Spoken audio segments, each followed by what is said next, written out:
Hi, my name's Kevin Nolan. I'm on the Greens Committee. I'm with our captain, Brett Greenough, and we're going to run through some of the improvements we've made around the course, some of the subtle things that you may not see, and Brett's going to talk us through how we may play the holes and point a few things out. Hey guys, hope you're enjoying. Shouldn't be long before out in the course. As Kev said, we're just going to go through hole by hole. Plenty of ways to play the golf course from different perspective, ladies, 18 handicappers, scratch markers, so we'll just go through every hole one by one and hope you enjoy it.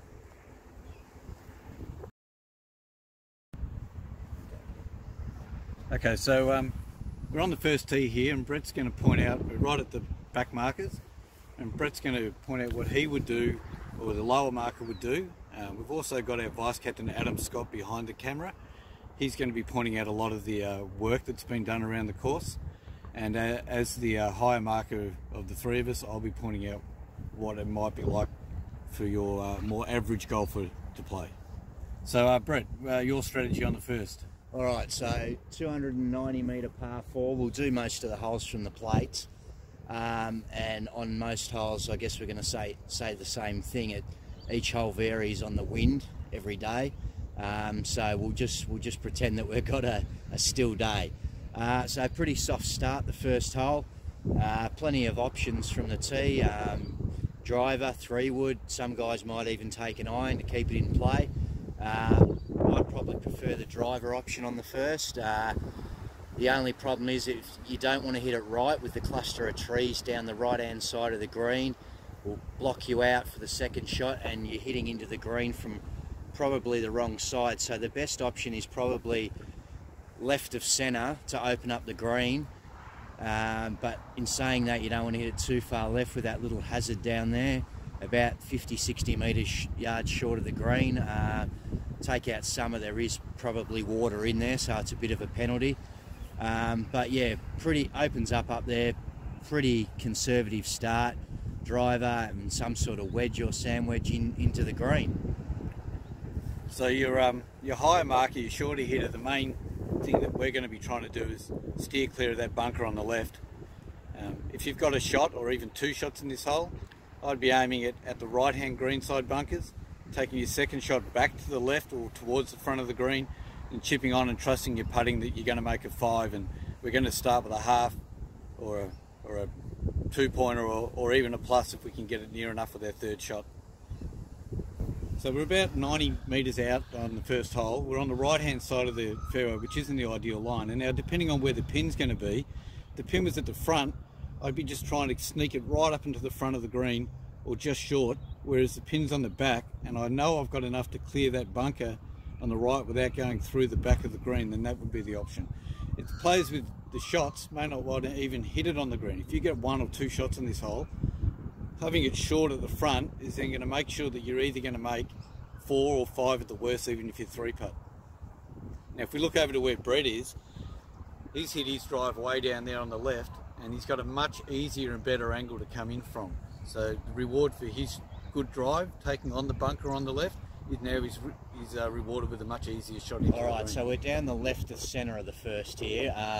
As you can see by the video, much easier shot, taking out all the bunkers, just a straightforward chip from about 60 to 80 metres, no bunkers to carry, and accessible to all pin placements on the green from here. So as you can see from the previous video, it's a far easier second shot from here. So yeah, this is the place to hit the tee shot and make the second shot far more easier.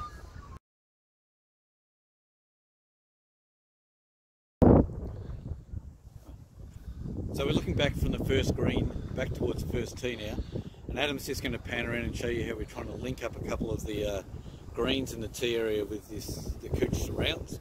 And it just makes it look a lot tidier. It links in one walk to the other. And this is our alternate second tee that the Greens Committee had put in around a year or so ago. Been a big hit with most of the members. Wonderful view from up here, and gives you an alternate option just to spice up the game, mix it up a little bit. Okay Brett, we're on the second tee now, facing first of a par 5s. One thing I noticed people may not notice about this par 5, it's one of the very few par 5s anywhere in the world where you can see the flag from the tee. So it doesn't happen very often anywhere. So Brett, how would you attack this hole? What you see is what you get here. Obviously off the tee, the fairway bunker from the back markers comes into play for pretty much everyone except for the rare few that can carry it from back here. So first objective is to get the ball in the fairway, obviously. The rough on the left-hand side of that bunker is a little bit thicker now, so you'll get penalised by hitting it in there. Up the right, you would have known, members that have been here for a few years now, that we've trimmed back all that first cut and rough area between the second fairway and the 10th fairway, so you can miss in there and get away with it. But the longer hitters with no wind are really looking to get home for two here, so first objective, obviously get the ball in play on the fairway, and I'd prefer to play from as close as the left-hand fairway bunker as possible, because it just opens up that green and takes out that bunker that's probably about 70 metres out on the right-hand side of the green. So you've got plenty of options there. You can hit a high shot in, or you can land it short and run it up. But yeah, as most of the par 5s around Ranfurlie are, obviously hitting the fairway off the tee opens up the hole. If you do that, it's not too hard. So the shorter hitters who can't reach into, like with most of the golfers at our club, we're going to be aiming where those birds are, making sure we don't go anywhere near the left-hand bunker. And then the wider we are, like Brett wanted to be closer to the left, we'd probably want to be closer to the right, so that it opens up the angle to hit it up towards where the no cart sign is, normally just short of the green. And that means that we don't have much hope of hitting it into the left-hand rough where all the trouble is. And then that will then in turn open up our shot into the green. So we're sort of playing it tee shot right, second shot left, shot into the green to the right. And the same with the much shorter hitters with the shots, just getting 3 down there somewhere near the green, and then ensuring that when they hit their fifth shot onto the green, that they're on the correct level, that pins down the bottom are on the bottom, pins at the top, they're up the top. Okay, we're about 90 metres out in the ideal line on the second hole.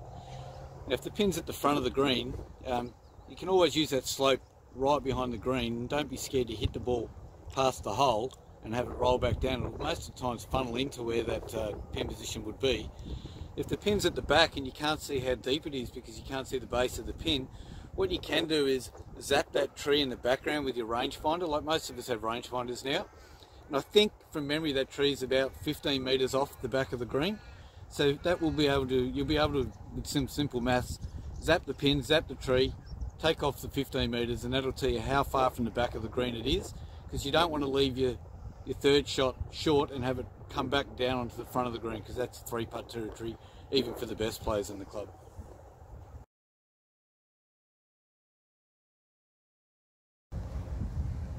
Right, Brett, pretty tough par 3 this one for anybody. 185 metres off the back. How do you go about it? Yeah, as you said, the first of plenty of tough par 3s at Ranfurlie. Depending on the wind here, I've seen guys hit anything from 6 and 7 irons from the back downwind to blasting 3 woods and still not making the green. So yeah, wind plays a big part in this hole, but regardless of where the wind is, it's always a tough hole to make 3 on, especially where the pin is. If the pin's top right on that little shelf, or either back left, yeah, very tough shot. At the front, you probably get away with it a little bit more. My way to play this hole would be something low, landing at about, I don't know, 20-30 metres short of the green. Obviously there's no bunkers in front of the green, so you can run it up.